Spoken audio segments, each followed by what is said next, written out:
하나님 말씀 사무엘상 30장 11절에서 20절까지의 말씀입니다. 사무엘상 30장 11절에서 20절입니다.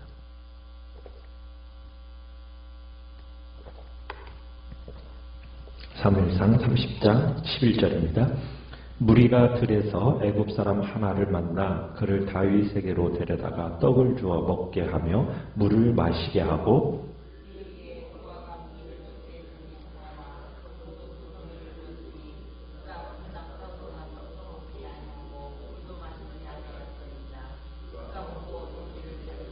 다윗이 그에게 이르되 너는 누구에게 속하였으며 어디에서 왔느냐 하니 그가 이르되 나는 애굽 소년이요 아말렉 사람의 종이더니 사흘 전에 병이 들매 주인이 나를 버렸나이다.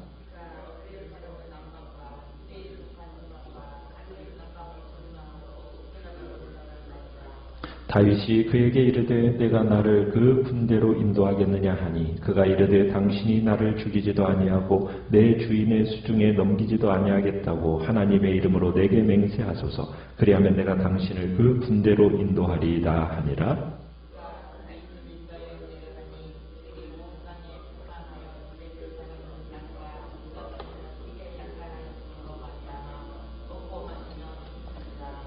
다윗이 새벽부터 이튿날 저물 때까지 그들을 치매 낙타를 타고 도망한 소년 400명 외에는 피한 사람이 없었더라.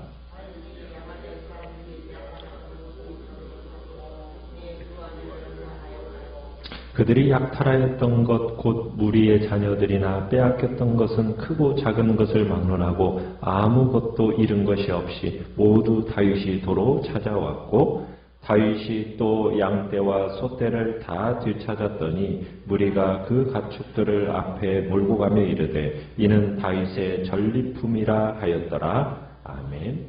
오늘 말씀의 제목은 아말렉을 치고 승리하다라는 제목으로 말씀을 나눕니다. 다윗이 시글락으로 돌아왔을 때 아말렉이 모든 것들을 탈취해간 것을 발견하게 되죠.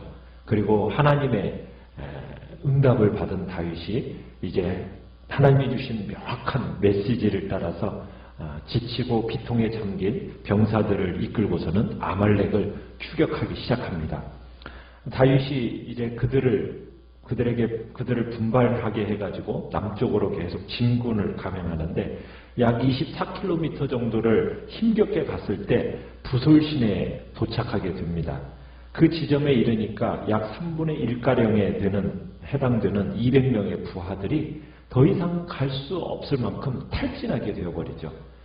힘이 떨어진 이 200명은 남게 되고 400명이 또 계속 추격을 하게 됩니다.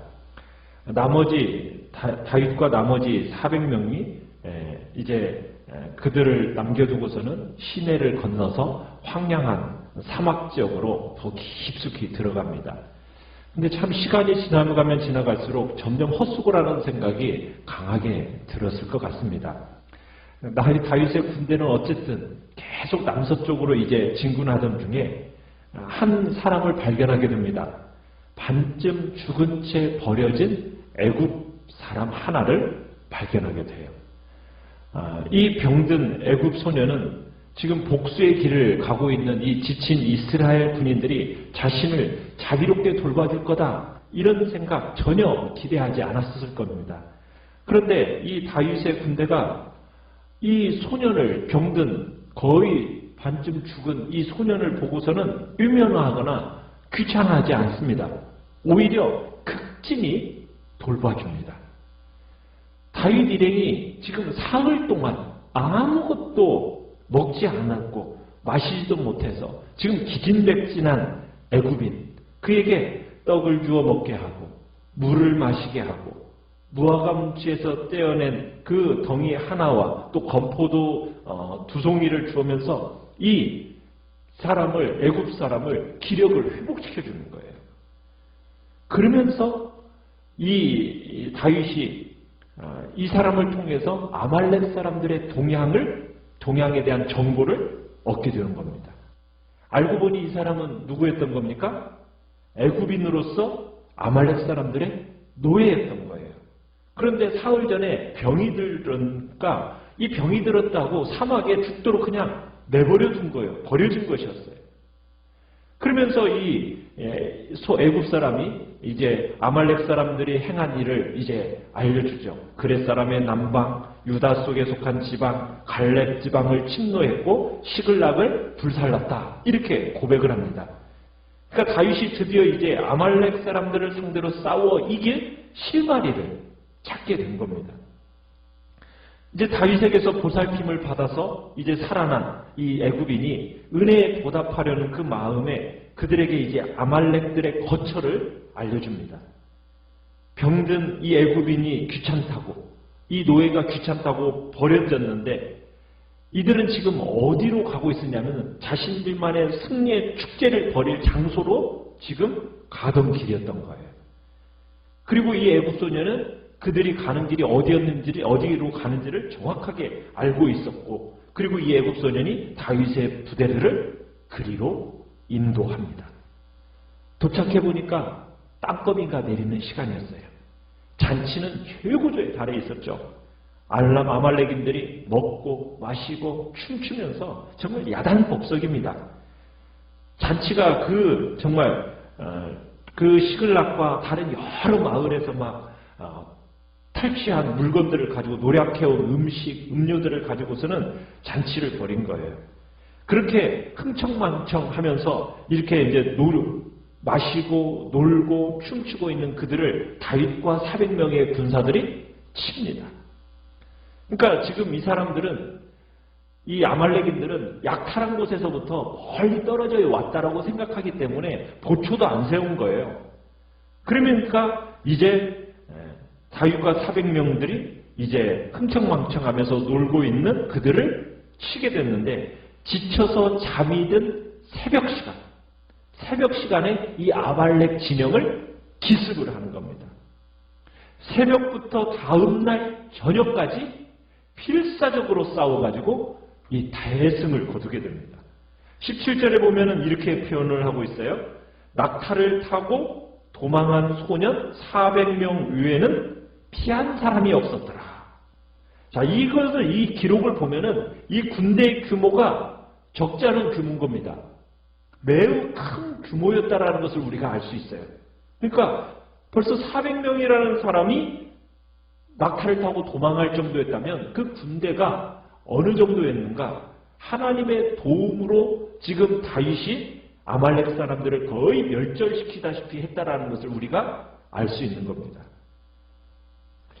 참 이 이야기를 보면은 다윗이 아말렉에 의해서 큰 피해를 입은 것처럼 보였잖아요. 자, 그런데 결국은 어떻게 된 겁니까? 전혀 잃은 것이 없게 됩니다. 도리어 어떻게 되죠? 더 많은 전리품을 얻을 수 있게 된 거예요. 자신의 아내들을 포함해서 아이들까지도 모두 구출했고 빼앗긴 물건 모두 되찾습니다. 그뿐이 아니에요. 뭐까지도 아말렉 사람들이 다른 마을에서 약탈해온 많은 양떼, 소떼 그것까지도 덤으로 얻게 된 겁니다.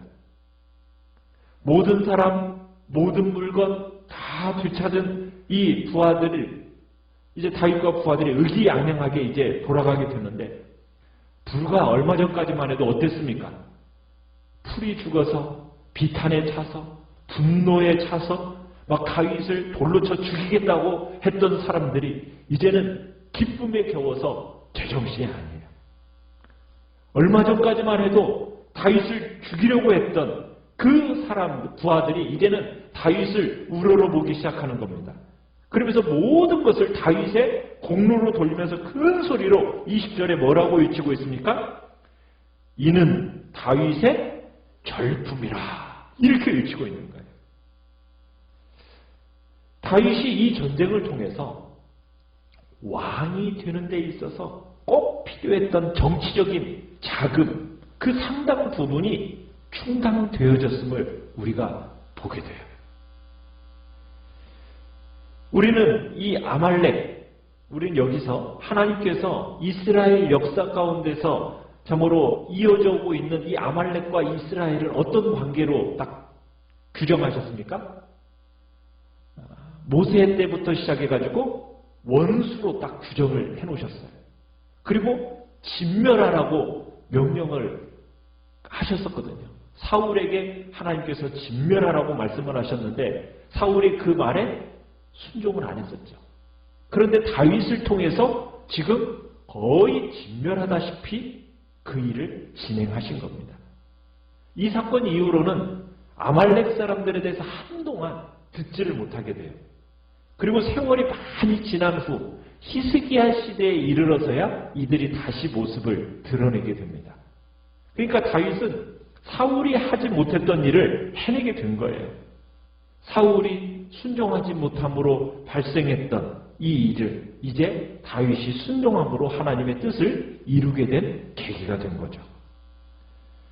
우리가 또 여기서 한 가지 볼 수 있는 것은 다윗이 어떻게 보면은 빼앗긴 가족, 쑥대밭이 된 마을, 이것을 회복하기 위해서 지금 지치고 사기가 떨어진 사람들을 이끌고서는 전쟁을 벌이러 가는 길이었지 않습니까?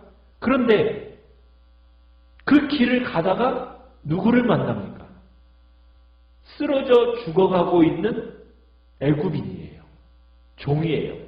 자, 그런데 그 사람을 지금 내 마음이 자기 가족들을 찾으러 가려니까 마음이 어떻게 했어요? 급하지 않았겠습니까? 지금 막 가기도 바쁜데 지금 그 사람을 그냥 갈 수가 있는 거예요. 그냥 지나쳐 간다고 해서 누구 하나 시비하지 않습니다. 왜? 그 사람 죽어가고 있는 사람이니까. 자, 그런데 다윗이 이 애굽 사람을 어떻게 합니까? 챙깁니다. 전쟁하러 가는 그 길목에서 다윗은 다 죽어가고 있는 소년을 어떻게 해요? 3일 밤낮을 간호하면서 먹이고 마시우고 하면서 온전하게 회복을 시켜줍니다. 죽어가던 이 소년에게서 결국에는 어떤 실마리를 얻게 됩니까? 다윗 공동체에 회복될 실마리가 이 애굽 소년에게서 나오게 되는 거예요. 이게 오늘날 어떻게 보면 우리 시대 교회가 잃어버리고 있는, 어떻게 보면 반드시 회복되어야 할 하나님 나라의 명성인 거죠. 한 영혼에 대한 관심입니다. 하나님께서는 항상 그렇게 그냥 무심히 지나갈 수 있는, 누구나 주목하지 않을 수 있는 그런 곳에 바로 하나님 나라의 비밀을 감추어주고 있다는 거예요. 감추어 놓았다는 사실이에요. 그러니까 다윗은 사람들을 돌봐주는 사람이었다는 거예요. 그냥 자기 목숨 연명하는데 거기에만 급급한 게 아닙니다. 지금 다른 사람들은 지금 자기의 목숨 하나 연명하는 데만 막 급급하고 관심이 있는 그런 속에서 다윗은 하나님 앞에서 살아있다는 것이 무엇인지를 직접 삶으로 살아가는 거예요. 나만을 위한 구원의 길이 아니라는 것을 안 겁니다. 다른 사람들을 희생시키면서 나 자신의 안전을 얻는다? 그렇게 살아간 사람이 아니라는 거예요. 다윗은 자신의 영혼 구원에만 빠져있는 사람이 아니라 다윗은 자비의 사람이었던 것입니다. 그래서 돌봄이야말로 가장 위대한 일입니다. 기독교는 우리에게 다른 사람을 돌보아주라고 가르치고 있습니다. 그냥 우리 자신만을 위해서 살아가는 존재가 아니라는 거예요. 다른 사람, 특히 연약한 자들, 어렵고 힘든 그런 자들을 돌보는 것이 우리의 책임임을 말씀하고 있는 겁니다. 교회 안에서도 마찬가지입니다. 교회 안에서도 우리는 교회 나오다가 못 나오는 사람들이 있다면 돌아봐야 됩니다. 돌보는 것이야말로 우리의 해야 할 의무인 거죠. 연약하고 힘들고 고통스러워하는 이들을 돌보는 것, 그것이 바로 누구를 대접하는 것입니까? 예수님을 대접하고 예수님을 돕는 것이라고 주님은 신약에서 얘기를 하고 있죠. 그러나 그런 사람들에게 무관심하다, 그것은 바로 누구를 무관심하는 겁니까? 예수님께 무관심한다는 것. 그 사실을 우리는 기억해야 되는 거예요. 우리는 다른 사람을 돌보도록 부르심을 받은 사람들입니다. 돌봄이야말로 위대한 일이라는 거죠. 다른 사람에게 관심 갖고 다른 사람을 돌보는 사람들로 자라가기를 주님은 기대하고 계시는 겁니다. 바로 다윗이 정말 자기 일이 바쁘다고, 정말 내 가족을 구해내야 되는 그 절박함이 있는 속에서 쓰러져 죽어가는 그 한 사람을 돌보고 그 사람을 살려낸 것이 결국에는 온 가족을 구원했을 뿐만 아니라 어떻게 보면 하나님께서 더 풍성함으로 그 다윗에게 덧입혀 주셨던 것이죠. 오늘 우리의 살아갈 삶도 바로 하나님 앞에서 정말 나에게만, 내 문제에만 매몰되어지는 것이 아니라 정말 내 곁에서 어렵고 힘든 그 한 영혼 한 영혼을 돌보는 것이야말로 하나님 나라의 풍성함의 역사를 이뤄나가는 복된 자리에 서게 된다는 것을 우리에게 다시 한번 가르쳐주고 계시는 것입니다. 오늘도 하나님 나라의 그 영성이 무엇인지를 다시 한번 생각하시면서 주님 앞에 복된 순종의 길을 걸어가겠다고 결단하는 귀한 시간이 되시길 바랍니다. 말씀을 생각하면서 기도하시고요. 연약한 우리의 지체들을 위해서 기도해 주시기 바랍니다. 기도해 주시기 바랍니다.